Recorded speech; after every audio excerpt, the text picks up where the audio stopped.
بسم اللہ الرحمن الرحیم۔ اہمیت اور فضیلت دعا۔ رسول خدا صلی اللہ علیہ وآلہ وسلم نے فرمایا کہ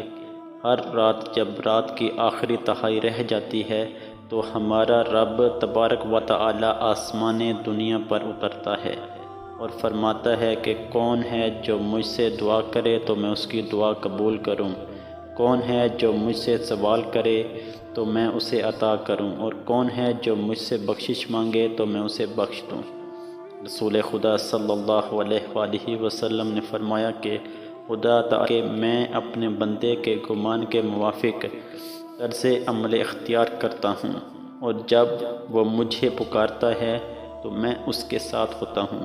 رسول خدا صلی اللہ علیہ وآلہ وسلم نے فرمایا کہ اللہ سبحانہ کے نزدیک کوئی شے دعا سے زیادہ بزرگ تر نہیں۔ رسول خدا صلی اللہ علیہ وآلہ وسلم نے فرمایا کہ دعا عبادت ہے۔ پھر حضور صلی اللہ علیہ وآلہ وسلم نے یہ آیت پڑھی، وَقَالَ رَبُّكَ ادْعُونِي أَسْتَجِبْ لَكُمْ إِنَّ الَّذِينَ يَسْتَكْبِرُونَ عَنْ عِبَادَتِي سَيَدْخُلُونَ جَهَنَّمَ دَاخِرِينَ۔ اور تمہارا رب کہتا ہے مجھے پکارو میں تمہاری دعائیں قبول کروں گا۔ جب لوگ گھمنڈ میں آ کر میری عبادت سے منہ موڑتے ہیں ضرور وہ ذلیل و خوار ہو کر جہنم میں داخل ہوں گے۔ انسان کے دل میں جتنی خواہشات پیدا ہوتی ہیں ان کا صرف ایک قلیل حصہ ہی ایسا ہوتا ہے جسے پورا کرنے کے ذرائع اور وسائل اسے فوری طور پر حاصل ہوں۔ باقی خواہشات پوری کرنے کے ذرائع یا تو فوری طور پر حاصل نہیں ہوتے یا پھر ان خواہشات کی نوعیت ہی ایسی ہوتی ہے کہ وہاں مادی ذرائع کام دے ہی نہیں سکتے۔ لہٰذا انسان کے روح و رحم خالق نے اپنے اور انسان کے درمیان دعا کا وسیلہ رکھ دیا ہے کہ جو ان خواہشات کو پورا کرنے کے لیے نافع ہے، اور ان کا پورا ہونا صرف خالق کائنات کے رحم و کرم ہی پر منحصر ہے۔ انسان اور بندوں کے درمیان دعا جیسا عظیم الشان تعلق ایسی نعمت ہے جو ہر کسی کی دینی اور دنیاوی نعمتوں کے حصول کا ذریعہ بھی ہے، اور سب سے بڑی دنیاوی نعمت یعنی سکون قلب بھی، اور سب سے بڑی دینی نعمت یعنی رضا الہی سے سرفراز ہو جانے کا سبب بھی۔ لہٰذا وہ شخص بے نصیب ہے جو اس نعمت عظمیٰ سے فائدہ اٹھانے سے لاپرواہی برتے۔ اگر دعا کرے بھی تو اس طرح بدلی سے کرے کہ جیسے کوئی مختہ یاد کر رہا ہو، کیونکہ اللہ تعالیٰ اپنی مخلوق پر از خود مہربان ہے، اس لیے وہ انسان کو ہر اس عمل کا تاکید سے حکم دیتا ہے جس کے لیے مفید ہو۔ مندرجہ بالا احادیث سے واضح کرتی ہے کہ اللہ تعالیٰ نے کس طرح انسان کو شوق دلایا ہے کہ وہ اپنی خواہشات اور تمنائیں اس کے حضور میں پیش کرتا رہے۔ جب عطا کرنے والا مائل با کرم ہو تو پھر کیا ٹھکانہ ہے نصیب کی بے نصیبی کا جو سائل بننے سے لاپرواہی برتے۔ رسول خدا صلی اللہ علیہ وآلہ وسلم نے فرمایا کہ جو شخص اللہ سے سوال نہیں کرتا اس پر خدا کا غضب نازل ہوتا ہے۔ فرض کہ دعا ایک بے مثال طاقت ہے جو اللہ رب العالمین نے اپنے بندوں کو عطا کی ہے، اور جو شخص اس طاقت سے فائدہ اٹھانے کے معاملے میں حرص کا ثبوت دیتا ہے اس کے پاس قوت کا ایک ایسا منبع ہے جس میں کسی قسم کا ضعف نہیں آئے گا۔ البتہ مانگنے کے کچھ اصول ہیں، اور ہر دعا گو کے لیے ضروری ہے کہ دعا کرتے وقت ان اصولوں کو پیش نظر رکھے۔ دعا سے پہلے رسول مقبول صلی اللہ علیہ وآلہ وسلم پر درود بھیجا جائے اور دعا کے آخر میں آمین کہی جائے۔ رسول خدا صلی اللہ علیہ وآلہ وسلم نے ایک شخص کو نماز میں دعا مانگتے سنا، اور اس نے اپنی دعا سے پہلے نبی کریم صلی اللہ علیہ وآلہ وسلم پر درود نہیں بھیجا تھا۔ آپ صلی اللہ علیہ وآلہ وسلم نے فرمایا کہ اس نے جلدی کی۔ پھر آپ صلی اللہ علیہ وآلہ وسلم نے اس شخص کو پکارا اور فرمایا کہ جب تم میں سے کوئی شخص نماز پڑھے تو پہلے اللہ کی حمد کرے اور اس کی تعریف کرے، پھر نبی صلی اللہ علیہ وآلہ وسلم پر درود بھیجے، پھر جو چاہے دعا کرے۔ رسول خدا صلی اللہ علیہ وآلہ وسلم نے فرمایا کہ جب پڑھنے والا یعنی امام آمین کہے تو تم بھی آمین کہو، کیونکہ فرشتے بھی آمین کہتے ہیں، تو جس کا آمین کہنا فرشتوں کے آمین کہنے کے موافق ہو جائے اس کے تمام گزشتہ گناہ معاف کر دیے جاتے ہیں۔ دعا کے معاملے میں دوسری بات یہ ہے کہ عزم کے ساتھ دعا مانگنی چاہیے، یعنی اپنی حاجت تمنا کی وضاحت سے پیش کریں۔ رسول خدا صلی اللہ علیہ وآلہ وسلم نے فرمایا کہ تم میں سے کوئی ایسے نہ رہے کہ اے خدا اگر تو چاہے تو ہمیں بخش دے، اگر تو چاہے تو ہم پر رحم کر۔ عزم کے ساتھ مانگنا چاہیے، کیونکہ اللہ پر کوئی جبر کرنے والا نہیں۔ تیسری ضروری بات یہ ہے کہ انسان کو اپنے رؤوف الرحیم خالق کی رفاقت و رحمت پر پورا بھروسہ اور یقین ہونا چاہیے کہ وہ دعا کو سنتا اور قبول کرتا ہے۔ سورۃ البقرہ میں ارشاد فرمایا گیا ہے کہ اے نبی صلی اللہ علیہ وآلہ وسلم، جب میرے بندے تجھ سے میرے متعلق پوچھیں تو انہیں بتا دو کہ میں ان سے قریب ہی ہوں، پکارنے والا جب مجھے پکارتا ہے تو میں اس کی پکار سنتا ہوں اور جواب دیتا ہوں۔ انسان طبعاً جلد باز ہیں، چاہتے ہیں کہ ادھر دعا مانگنے سے نکلے ادھر قبول ہو جائے۔ بلا شبہ وہ قادر متعلق اس پر قادر ہے کہ فوراً دعا قبول کرے، مگر اپنے برتر مسئلے کی بنا پر وہ ہماری دعا کی قبولیت کے معاملے میں مختلف طریقے اختیار کرتا ہے۔ بھی تو ہماری دعا کو فوراً قبول کر لیتا ہے، بھی اسے کچھ دیر ٹھہر کر قبول کرتا ہے، کبھی وہ خود ہمارے ہی فائدے کی خاطر اس دعا کو ہمارے لیے ذخیرہ آخرت بنا دیتا ہے، اور ہمیں بعد از موت اس کا ثواب عطا کرتا ہے۔ یہ ضروری نہیں کہ دعا ٹھیک اسی شکل میں قبول ہو جس طرح ہم چاہتے ہیں، بھی اسی شکل میں قبول کر لیتا ہے جو ہمیں پسند ہوتی ہے، اور کبھی کسی ایسی شکل میں قبول کر لیتا ہے جسے ہم پہچان نہیں سکتے۔ ہم غلطی سے یہی سمجھ بیٹھتے ہیں کہ دعا قبول نہیں ہوئی، حالانہ وہ قبول ہو جاتی ہے یا ہو چکی ہوتی ہے۔ یہی ہمارے لیے مفید بھی ہے، کیونکہ ہم محض عقل رکھنے والے انسان بسا اوقات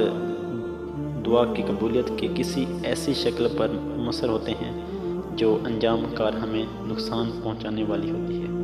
رسول خدا صلی اللہ علیہ وآلہ وسلم نے فرمایا کہ کوئی شخص ایسا نہیں کہ وہ اللہ سے دعا کرے اور اس کی دعا قبول نہ ہو، یا تو اللہ اسے جلدی سے ہی دنیا ہی میں دے دیتا ہے یا اس دعا کو آخرت کے لیے ذخیرہ بنا دیتا ہے، یا پھر جتنی اس نے دعا کی ہوتی ہے اس کے تناسب سے اس کے گناہ دور کر دیے جاتے ہیں، وہ دعا اس کے گناہوں کو کفارہ ہو جاتی ہے، شرط یہ کہ کرنے والا کسی گناہ یا قطع رحمی کی دعا نہ کرے، وہ جلدی نہ مچائے۔ لوگوں نے عرض کیا کہ یا رسول اللہ صلی اللہ علیہ وآلہ وسلم، جلدی مچانے کا کیا مطلب؟ آپ صلی اللہ علیہ وآلہ وسلم نے فرمایا، جلدی مچانا یہ ہے کہ وہ کہنے لگے کہ میں نے اپنے رب سے دعا کی تھی مگر اس نے میری دعا قبول ہی نہیں کی تھی۔ آپ صلی اللہ علیہ وآلہ وسلم نے فرمایا کہ جلدی مچانا یہ ہے کہ وہ کہنے لگے کہ میں نے دعا کی تھی مگر مجھے وہ قبول ہوتی نظر نہیں آئی، پھر تھک کر بیٹھ جاتے،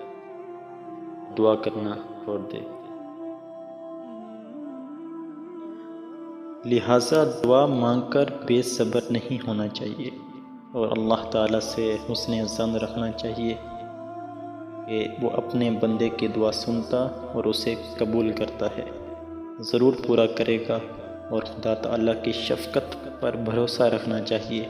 کہ وہ ہماری دعا کو جس شکل میں بھی قبول فرمائے وہی ہمارے لیے بہتر ہوگا۔ اہم بات یہ ہے کہ ہمیشہ اچھی دعا کرنی چاہیے، بری دعا سے پرہیز لازمی ہے۔ دعا میں نہ دوسروں کے لیے برائی مانگنی چاہیے اور نہ اپنے لیے، کیونکہ اللہ تعالیٰ نے انسان کو دعا جیسی نعمت عظمیٰ اس کے فائدے کے لیے عطا کی ہے، اسے انسان کے نقصان کے لیے استعمال کرنا بڑی بیجا حرکت ہے۔ رسول خدا صلی اللہ علیہ وآلہ وسلم نے فرمایا کہ تم میں سے کوئی شخص کسی ایسی مصیبت کے باعث جو اس پر آ پڑی ہو ہرگز موت کی تمنا نہ کرے، اور اس کی تمنا کیے بغیر چارہ نہ ہو تو پھر یوں کہے کہ اے خدا مجھے زندہ رکھ جب تک زندگی میرے لیے بہتر ہو، اور مجھے وفات دے دینا جب کہ وفات میرے لیے بہتر ہو۔ اس بیان کرتے ہیں کہ حضرت خبیب نے اپنے پیٹ پر 7 داغ لگوائے تھے اور کہا اگر نبی صلی اللہ علیہ وآلہ وسلم نے ہمیں موت کی دعا کرنے سے منع نہ فرماتا تو میں اس کے لیے دعا کرتا۔ نبی صلی اللہ علیہ وآلہ وسلم نے فرمایا کہ تم میں سے کوئی موت کی تمنا نہ کرے اور نہ ہی اس کے جلدی آنے کے لیے دعا کرے، کیونکہ جب تم میں سے کوئی مر جاتا ہے تو اس کا عمل ختم ہو جاتا ہے، اور مومن کی عمر تو اس کے لیے بھلائی ہی زیادہ کرتی ہے کہ جب تک زندہ رہتا ہے نیکیاں کرتا رہتا ہے اور اس کا آخرت کا اجر زیادہ ہوتا جاتا ہے۔ رسول خدا صلی اللہ علیہ وآلہ وسلم ایک صحابی کی عیادت کے لیے تشریف لے گئے جو اتنا ناتوان ہو چکا تھا کہ چوزے کی مانند ہو گیا تھا۔ حضور صلی اللہ علیہ وآلہ وسلم نے اس سے دریافت فرمایا کہ وہ کس چیز کے لیے دعا کرتا تھا۔ اس نے عرض کیا کہ میں یہ دعا کرتا تھا کہ اے خدا جو عذاب تو نے مجھے آخرت میں دینا ہے وہ دنیا ہی میں دے دے۔ اس پر حضور صلی اللہ علیہ وآلہ وسلم نے فرمایا سبحان اللہ، وہ خدا کے عذاب کو برداشت کرنے کی طاقت نہیں رکھتا۔ وہ نے اس طرح دعا کیوں نہ کی کہ اے خدا ہمیں دنیا میں بھی بھلائی عطا کر اور آخرت میں بھی بھلائی عطا کر، اور ہمیں آگ کے عذاب سے بچا لے۔ آخرت کی بھلائی مانگنا تو از بس ضروری ہے کہ اصل زندگی وہی ہے، تاہم دنیا کے آرام و سکون، خیر و برکت، امن و عافیت، آزمائشوں سے بچاؤ اور رزق کی فراخی وغیرہ کے لیے دعا کرنا بھی ان تقاضے بندگی ہے۔ حدیث نبوی سے واضح ہوتا ہے کہ حضور صلی اللہ علیہ وآلہ وسلم نے مال، اولاد، عافیت، شفا، علم، حلال روزی، بارش وغیرہ کے لیے دعا کی ہیں، اور محتاجی، بھوک، قلت، عاجزی، غم، قرض، ظلم، بری امراض وغیرہ تکلیف وہ چیزوں سے خدا کی پناہ مانگی ہے۔ حضرت عباس بیان کرتے ہیں کہ میں نے عرض کیا ہے کہ اے خدا کے رسول صلی اللہ علیہ وآلہ وسلم مجھے کوئی چیز بتلائیے جو میں خدا سے مانگا کروں۔ حضور صلی اللہ علیہ وآلہ وسلم نے فرمایا کہ اللہ سے عافیت مانگا کرو۔ میں کچھ دیر ٹھہرا رہا اور عرض کیا کہ اے خدا کے رسول صلی اللہ علیہ وآلہ وسلم مجھے کوئی شے بتائیے جو میں خدا سے مانگا کروں۔ تو آپ صلی اللہ علیہ وآلہ وسلم نے فرمایا اے عباس، اے رسول خدا کے چچا، اللہ تعالیٰ سے دنیا اور آخرت دونوں جگہ میں عافیت مانگو۔ رسول اللہ صلی اللہ علیہ وآلہ وسلم عیدگاہ میں بارش کی دعا مانگنے کے لیے نکلے۔ بس آپ نے دعا کی اور پانی مانگا، پھر قبلہ رخ ہو گئے اور اپنی چادر کو الٹ دیا۔ انسان اپنی رب سے التجا کرتے وقت دنیا کی جو زبان چاہے استعمال کرے، اسے ہر طرح کی اجازت ہے۔ اہم وہ دعائیں جو قرآن اور حدیث میں بیان ہوئی ہیں بہرحال اشرف ہیں، البتہ نماز کے آخر میں سلام سے پہلے دعاؤں میں سے کوئی دعا کی جائے اور نماز سے باہر دعا کرتے وقت بھی اگر ان دعاؤں میں ہی کوئی حسب حال دعا کی جائے، یہ نہایت عمدہ طریقہ ہے، کیونکہ یہ وہ الفاظ ہیں جو نیکوکار انسانوں کے منہ سے نکلے تھے اور جو نہایت بابرکت ہیں۔ دعاؤں کا یہ ذخیرہ اس عظیم الشان ترکے کا ایک حصہ ہے جو مجموع میں کلام پاک کی دعائیں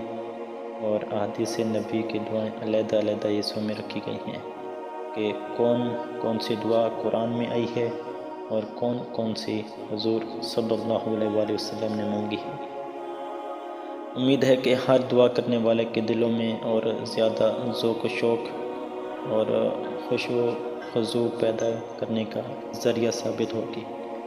فرمان رسول صلی اللہ علیہ وآلہ وسلم ہے، تمہارا پروردگار حیادار اور کریم ہے۔ وہ اپنے جذبے سے اس بات سے حیا فرماتا ہے کہ جب بندہ اس کی جانب اپنے ہاتھ اٹھائے تو انہیں خالی لٹا دے۔